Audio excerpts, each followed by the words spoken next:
Hello नमस्कार दोस्तों, आप सभी का स्वागत है मेरे YouTube channel platform of study पे। फ्रेंड्स, आज हम इस वीडियो में एक टॉपिक और एक्स्ट्रा जोड़ के चलेंगे, वो है करंट अफेयर का टॉपिक, जिसको हम अभी तक थोड़ा किनारे करके चल रहे थे, लेकिन अब एग्जाम की डेट बहुत करीब आ गई तो करंट अफेयर को भी हमको लेके चलना है।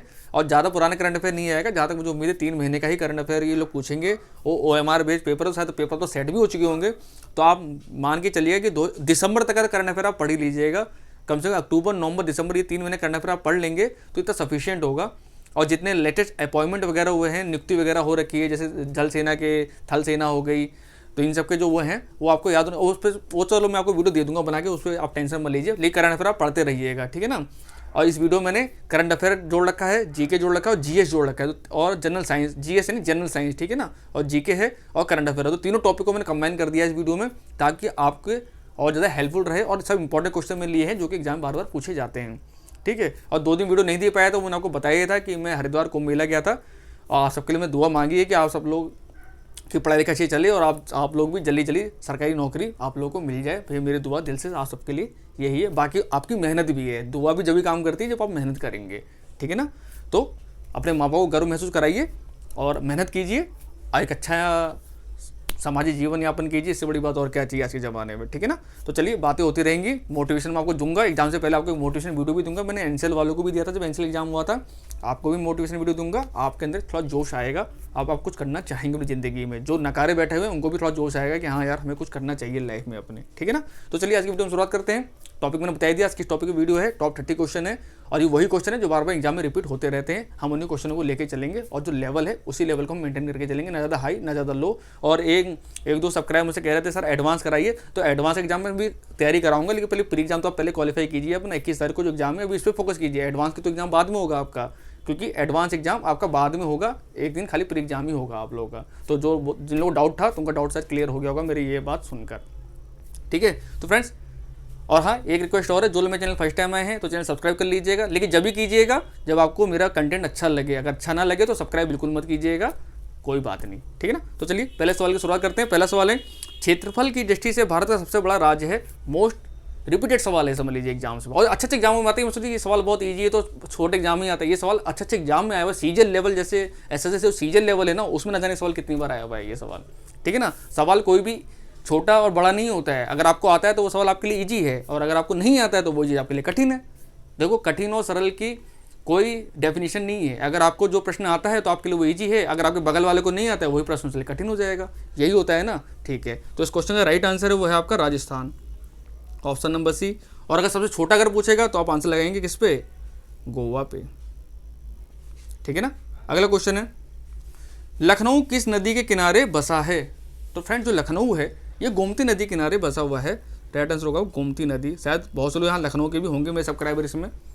अगला क्वेश्चन है, भारतीय संसद के दोनों सदनों के संयुक्त अधिवेशनों की अध्यक्षता कौन करता है। मोस्ट इंपॉर्टेंट सवाल है, पॉलिटिकल का, ये समझ लीजिए, बहुत आता है एग्जाम में ये।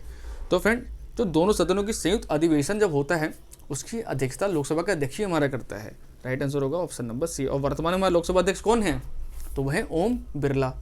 कहाँ से हैं, ये राजस्थान से हैं, ठीक है ना, कोटा निर्वाचक क्षेत्र से बिलोंग करते हैं ये। अगला क्वेश्चन है, भारतीय संविधान में वित्त आयोग की नियुक्ति का प्रावधान किस अनुच्छेद के अंतर्गत किया गया है। तो फ्रेंड, वित्त आयोग के बारे में थोड़ी सी बात आपको बता दूं।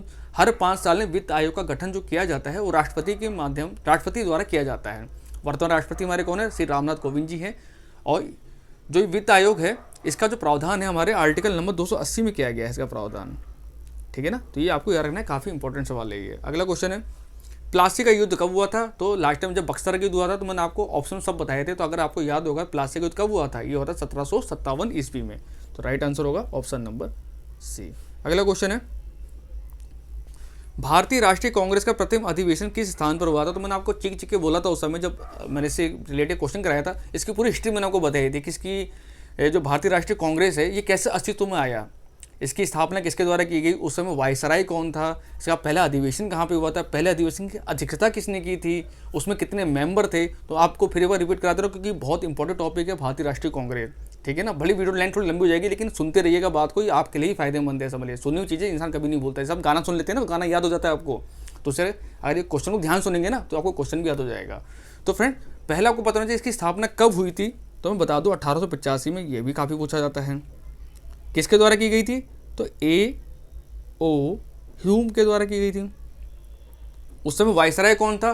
तो लॉर्ड डफरिन था, ठीक है ना। और पहले अधिवेशन की अध्यक्षता किसने की थी? तो डब्ल्यू.सी. बनर्जी यानी व्योमेश चंद्र बनर्जी के द्वारा पहले अधिवेशन की अध्यक्षता की गई थी। और उसमें कितने मेंबर थे उस समय? 72 मेंबर थे। और ये जो अधिवेशन हुआ था ये हुआ था बम्बई में। तो इस क्वेश्चन का राइट आंसर क्या हो गया हमारा? बम्बई। वर्तमान इसको मुंबई हम बोलते हैं, ऑप्शन नंबर बी, ठीक है ना। समझ में आ गया होगा। अगला क्वेश्चन है, बंगाल में स्थायी बंदोबस्त किसने शुरू किया? तो फ्रेंड, जो बंगाल में स्थायी बंदोबस्त शुरुआत करी गई थी, ये करी गई थी वारेन हेस्टिंग के द्वारा, ठीक है ना। ऑप्शन नंबर ए,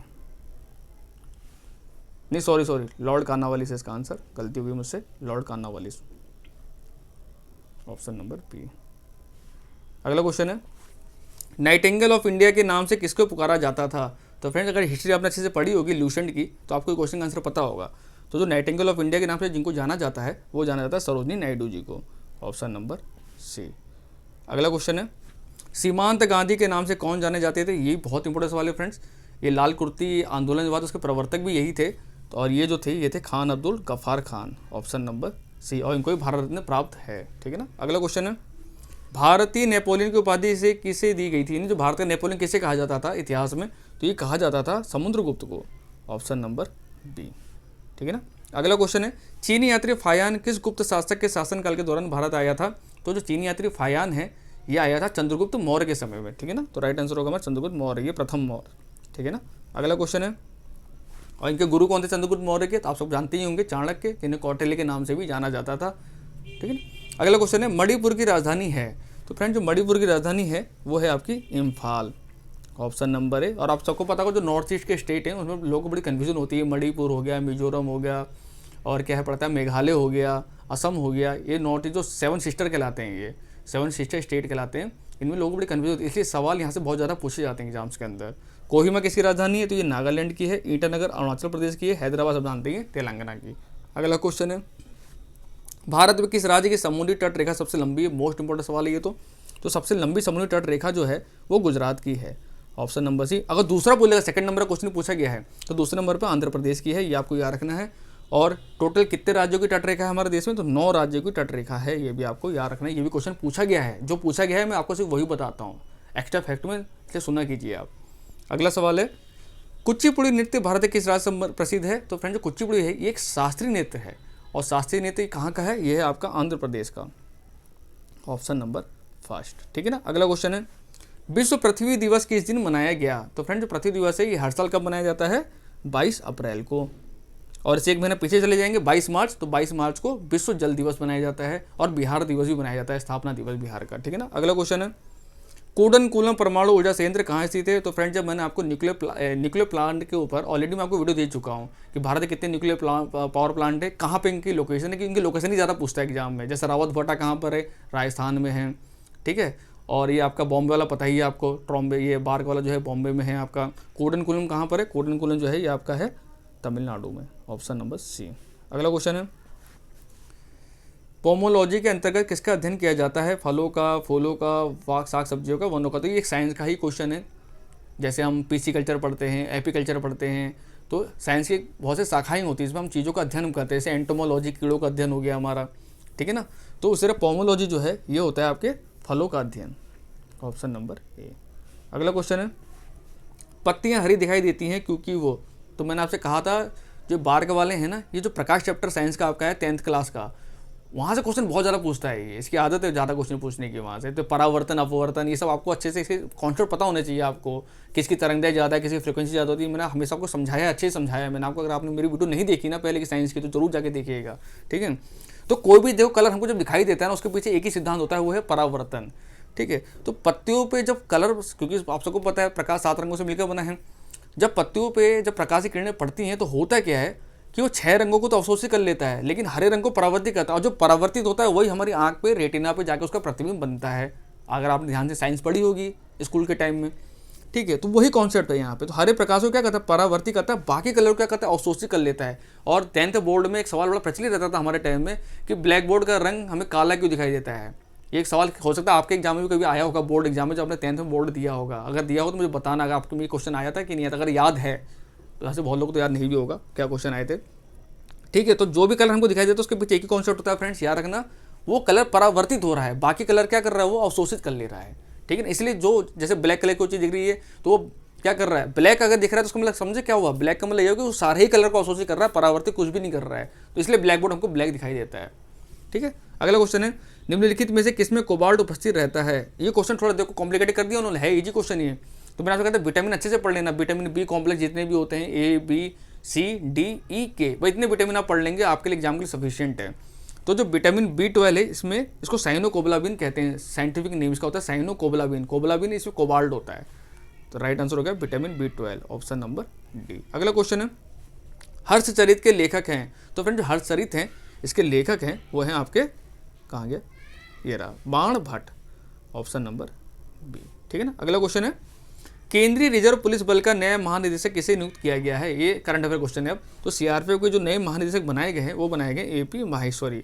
आपने कहा सीआरपीएफ क्यों पूछा आपने, क्योंकि मैं देखता हूँ सीआरपीएफ का ज़्यादा ही पूछते हैं एग्जाम में, सीआरपीएफ ये सब का ना बहुत ज़्यादा पूछते हैं। हमको पता थल सेना नेवी वे के लोगों को याद होते हैं, लेकिन इनके याद बहुत कम ही लोग करते हैं, इसलिए वो ऐसे क्वेश्चन ज़्यादा पूछते हैं एग्जाम में। अगला क्वेश्चन है, बैंक ऑफ बड़ौदा के नए प्रबंध निदेशक और मुख्य कार्यकारी अधिकारी कौन बने हैं। तो फ्रेंड जो बैंक ऑफ बड़ौदा के मुख्य कार्यकारी अधिकारी बने हैं वो बने हैं Sanjeev Chadha, option number C. अगला क्वेश्चन है, केंद्र सरकार ने नेताजी सुभाष चंद्र बोस की जयंती को किस दिवस के रूप में मनाए जाने की घोषणा की है। तो आपने देखा भी होगा, न्यूज़ वगैरह सुना होगा, आपने पढ़ा भी होगा करंट अफेयर में। तो जो इनके जो जन्म दिवस है उसको पराक्रम दिवस के रूप में मनाने का फैसला सरकार ने अब किया है। इस बार बनाया भी गया था पराक्रम दिवस, और इनके नाम पे जो ट्रेन चलती है हावड़ा कालका मेल, उसका नाम भी चेंज करके ये इनके नाम पे कर दिया गया है, ठीक है ना। अगला क्वेश्चन है, इनको ट्राइब्यूट दिया गया एक टाइप से देखा जाए तो। भारत में प्रत्येक वर्ष राष्ट्रीय मतदाता दिवस किस दिन मनाया जाता है। ये तो काफ़ी इंपॉर्टेंट सवाल है, बहुत आता है एग्जाम। नेशनल वोटर डे कब मनाया जाता है, तो ये मनाया जाता है आपका 25 जनवरी को, ठीक है ना। और ठीक इससे एक दिन पहले 24 जनवरी को क्या बनाया जाता है, राष्ट्रीय बालिका दिवस मनाया जाता है। और अगर अंतर्राष्ट्रीय बालिका दिवस आपसे पूछेगा तो आप आंसर लगेंगे 11 अक्टूबर, ठीक है ना। तो कन्फ्यूजन नहीं होना चाहिए इसमें आपको। अगला सवाल है, जापान के किस पूर्व प्रधानमंत्री को भारत सरकार द्वारा देश के दूसरे सर्वोच्च नागरिक पुरस्कार पद्म विभूषण से सम्मानित किया गया है। तो आप सब जानते हैं सबसे बड़ा कौन सा पुरस्कार होता है, भारत रत्न होता है, उसका पद्म विभूषण, फिर पद्म भूषण और पद्मश्री। तो फ्रेंड इस टाइप के सवाल हमेशा से इंपॉर्टेंट रहते हैं पेपर के लिए। तो इस क्वेश्चन का जो राइट आंसर है आप जानते भी होंगे, शिंजो आबे जी, इनको ये पद्म विभूषण सम्मानित इस बार किया गया है, ठीक है ना। अगला क्वेश्चन है, हाल ही में किस राज्य सरकार ने एक ऑनलाइन कार्यक्रम के माध्यम से जेल पर्यटन पहल की शुरुआत की है। तो फ्रेंड्स सरकारी योजना जो भी होती है हमेशा से एग्जाम में इंपॉर्टेंट रहती है, और इसकी जो शुरुआत करी है वो अब महाराष्ट्र ने की है, इसलिए इंपॉर्टेंट सवाल है क्योंकि जो बाहर के है वो महाराष्ट्र में स्थित है। तो महाराष्ट्र क्वेश्चन पूछ सकता है कि आपको वहाँ स्टेट की नॉलेज आपको है कि नहीं है।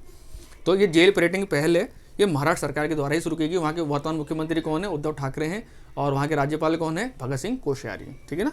अगला सवाल है, एशियाई क्रिकेट परिषद का अध्यक्ष निम्न में से किसे चुना गया है। तो क्रिकेट फैंस तो जानते होंगे इस क्वेश्चन का आंसर, इसका राइट आंसर है Jay Shah, option number B. अगला सवाल है, आयुष्मान भारत के नए मुख्य कार्यकारी यानी जो CEO होते हैं के रूप में किसे नियुक्त किया गया। ये अपॉइंटमेंट है, मैंने आपसे कहता ना अपॉइंटमेंट इंपॉर्टेंट होते हैं एग्जाम में।